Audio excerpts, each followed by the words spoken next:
27 सितंबर 2022। नई दिल्ली का शाहीन बाग इलाका। सड़कों पर सन्नाटा था और गलियों में अंधेरा।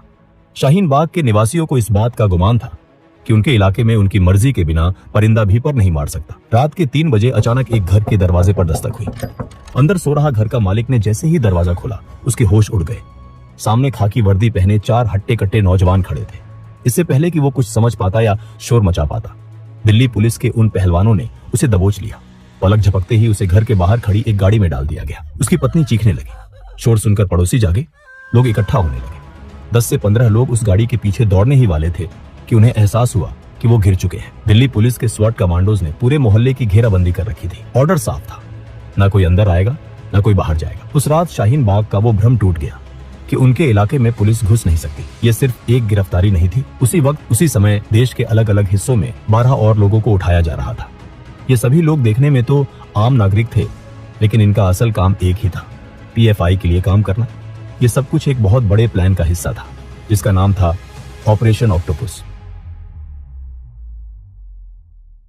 6 जुलाई 2022 बिहार विधानसभा के 100 साल पूरे होने का जश्न मनाया जाने वाला था। 12 जुलाई को खुद प्रधानमंत्री नरेंद्र मोदी इस समारोह में शामिल होने के लिए पटना आने वाले थे। पूरे बिहार में सुरक्षा के कड़े इंतजाम थे, सजावट हो रही थी, लेकिन प्रशासन इस बात से पूरी तरह अनजान था कि पटना के ही फुलवारी शरीफ इलाके में एक बहुत बड़ी साजिश रची जा रही है। फुलवारी शरीफ में अहमद पैलेस नाम की एक इमारत की पहली मंजिल पर कुछ लोग जमा थे। वो हथियारों की सफाई कर रहे थे, ग्रेनेड्स की गिनती कर रहे थे। ये लोग कोई मामूली अपराधी नहीं, बल्कि पीएफआई के ट्रेंड मेंबर्स थे। उनका मकसद खौफनाक था। 12 जुलाई को जब प्रधानमंत्री मोदी पटना आए तो उन पर दिन दहाड़े हमला करना।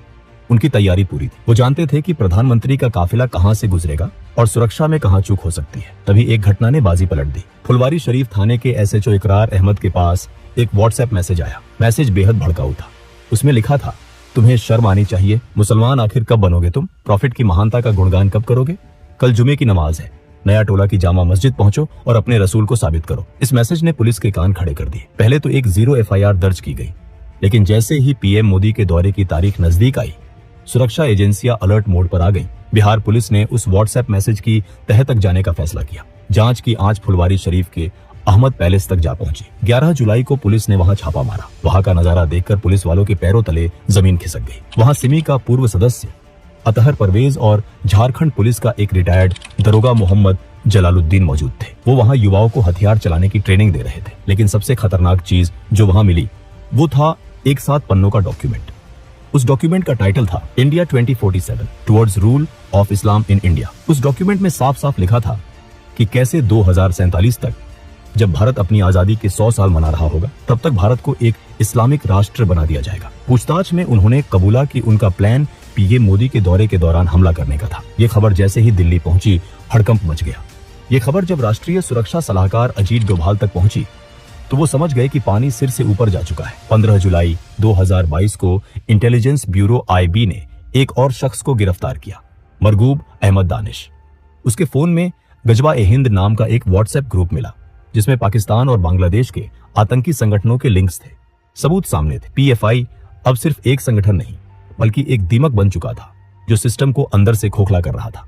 उसी दिन प्रधानमंत्री मोदी, गृहमंत्री अमित शाह और अजीत डोभाल ने एक गुप्त बैठक की। अजीत डोभाल ने प्रधानमंत्री के सामने रखे सबूतों को देखा और कहा, ये लोग प्रधानमंत्री की हत्या का प्लान बनाकर भी खुले घूम रहे हैं। मेरा मानना है कि ऐसा सोचना भी पाप है। मैं आपको वचन देता हूं कि आज से 90 दिन के अंदर अंदर इस देश की धरती से पीएफआई का अस्तित्व मिटा दिया जाएगा। यहीं से उल्टी गिनती शुरू हुई। डोभाल जानते थे कि पीएफआई कोई मामूली दुश्मन नहीं है। वो सिमी की तरह बेवकूफ नहीं थे। पीएफआई ने खुद को एक सामाजिक संगठन का चोला पहना रखा था।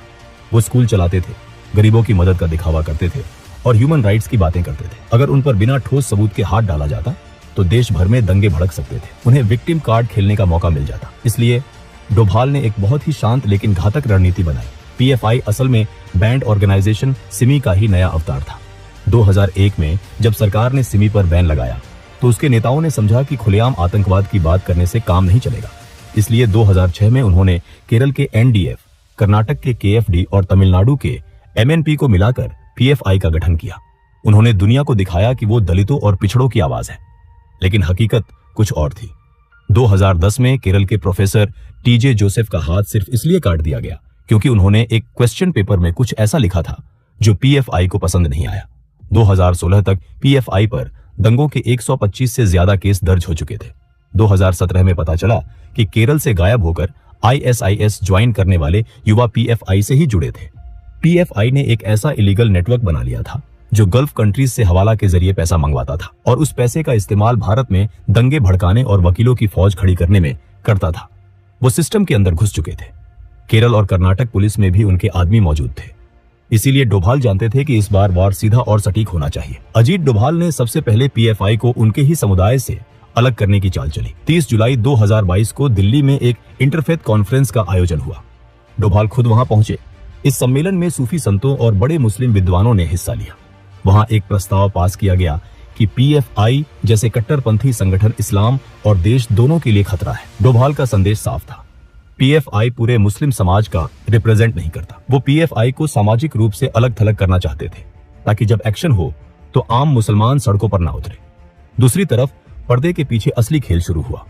डोभाल ने आईबी और रॉ को काम पर लगा दिया। आदेश था, पीएफआई के हर छोटे बड़े नेता की कुंडली तैयार करो।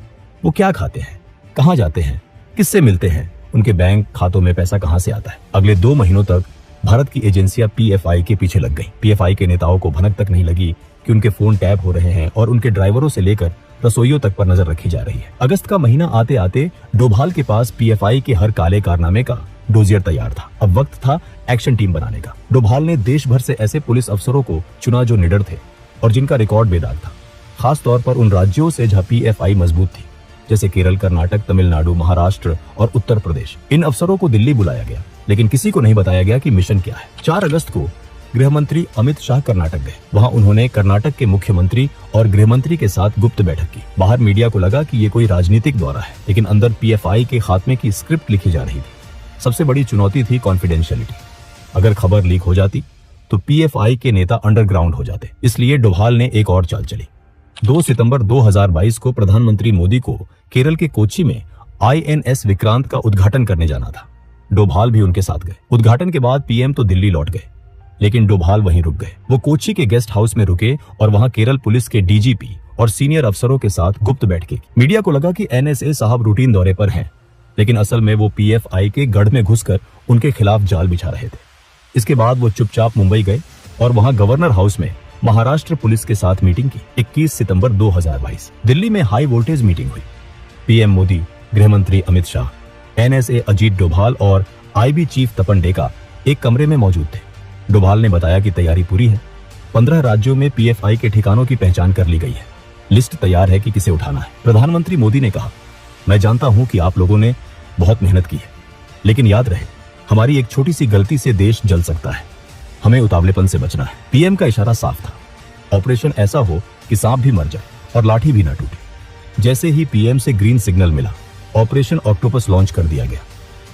राज्यों की पुलिस को सिर्फ इतना बताया गया कि स्टैंड बाय पर रहो। उन्हें टारगेट की जानकारी बिल्कुल आखिरी वक्त पर दी गई। ऐसा इसलिए किया गया क्योंकि इंटेलिजेंस को शक था कि स्थानीय पुलिस में पीएफआई के इन्फॉर्मर हो सकते हैं। 22 सितंबर की सुबह जब दुनिया सो रही थी, भारत के इतिहास का सबसे बड़ा एंटी टेरर ऑपरेशन शुरू हुआ। एनआईए और ईडी की टीमों ने सीआरपीएफ की मदद से 15 राज्यों में 93 जगहों पर एक साथ धावा बोल दिया। केरल, जहां पीएफआई का हेडक्वार्टर्स था, वहां उनके चेयरमैन ओएमए सलाम के घर का दरवाजा तोड़ा गया।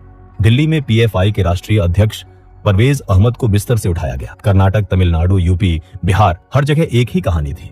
पीएफआई के नेता जब तक संभल पाते, वो पुलिस की गाड़ियों में थे। सुबह होते होते खबर आग की तरह फैल गई। पीएफआई के समर्थकों ने केरल और तमिलनाडु में बंद का ऐलान कर दिया। कई जगहों पर बसों में आग लगाई गई, पेट्रोल बम फेंके गए, आरएसएस के दफ्तरों को निशाना बनाया गया। लेकिन डोभाल इसके लिए भी तैयार थे। उन्होंने पहले ही रैपिड एक्शन फोर्स को सेंसिटिव इलाकों में तैनात कर दिया था। पहले राउंड में 106 बड़े नेताओं को गिरफ्तार किया गया। उनके पास से जो लैपटॉप और दस्तावेज मिले वो चौंकाने वाले थे। उनमें बम बनाने के तरीके, हिट लिस्ट और विदेशी फंडिंग के सबूत थे। लेकिन डोभाल जानते थे कि काम अभी पूरा नहीं हुआ है। बड़े नेता अंदर थे, लेकिन सेकंड लाइन ऑफ कमांड अभी भी बाहर, और वो बदले की आग में जल रहे थे। वो दंगे भड़काने की प्लानिंग कर रहे थे। पीएफआई को लगा कि शायद मुसीबत टल गई है। वो अपने बचाव की कानूनी तैयारी कर रहे थे, लेकिन डोभाल ने उन्हें संभलने का मौका ही नहीं दिया। ठीक 5 दिन बाद 27 सितंबर की रात को ऑपरेशन ऑक्टोपस का दूसरा चरण शुरू हुआ। इस बार निशाना वो नेता थे जो दंगों को जमीन पर अंजाम देने वाले थे। शाहीन बाग से लेकर निजामुद्दीन तक और मैसूर से लेकर मालेगांव तक एक बार फिर पुलिस ने दरवाजे खटखटाए। इस बार राज्य पुलिस ने कमान संभाली। 7 राज्यों में ताबड़तोड़ छापेमारी हुई। और पीएफआई के बचे खुचे नेटवर्क को तहस नहस कर दिया गया। 170 से ज्यादा और गिरफ्तारियां हुई। अब पीएफआई के पास ना नेता बचे थे, ना पैसा और ना ही कोई प्लान बनाने वाला। पीएफआई का पूरा ढांचा ताश के पत्तों की तरह बिखर चुका था। वो समझ ही नहीं पाए कि उनके साथ क्या हुआ। ऑपरेशन का ग्राउंड वर्क पूरा हो चुका था। अब बारी थी कानूनी मोहर की। 27 सितंबर की रात खत्म हुई और 28 सितंबर की सुबह का सूरज निकला। गृह मंत्रालय ने एक नोटिफिकेशन जारी किया। उसमें साफ शब्दों में लिखा था, पीएफआई और उसके 8 सहयोगी संगठनों को यूएपीए के तहत 5 साल के लिए बैन किया जाता है। सरकार ने सिर्फ पीएफआई को ही नहीं बल्कि उसके छात्र संगठन, महिला विंग और अन्य सभी ब्रांचेस को भी बैन कर दिया। बैन लगते ही पीएफआई के दफ्तर सील कर दिए गए, उनके बैंक खाते फ्रीज कर दिए गए, वेबसाइट ब्लॉक कर दी गई। पीएफआई के एक नेता ने गिरफ्तारी से कुछ देर पहले संगठन को बंद करने का ऐलान भी कर दिया, लेकिन तब तक बहुत देर हो चुकी थी। ऑपरेशन ऑक्टोपस न केवल भारत की सुरक्षा एजेंसियों की जीत थी, बल्कि ये अजीत डोभाल की कूटनीति और प्रधानमंत्री मोदी की पॉलिटिकल विल का भी प्रमाण था। जिस पीएफआई ने 2047 तक भारत को इस्लामिक राष्ट्र बनाने का सपना देखा था, उसका खुद का अस्तित्व 2022 में ही मिट गया। डोभाल ने अपना वादा निभाया था। 90 दिनों के भीतर बिना किसी खून खराबी के, बिना किसी गोलीबारी के उन्होंने देश के सामने खड़े एक बहुत बड़े खतरे को जड़ से उखाड़ फेंका। ऑक्टोपस के 8 हाथ काट दिए गए थे। दोस्तों, अगर वीडियो पसंद आया हो तो वीडियो को एक लाइक जरूर करें और चैनल को भी सब्सक्राइब जरूर करें। हम ऐसे ही वीडियो हर हफ्ते लाते रहेंगे। तब तक के लिए जय हिंद।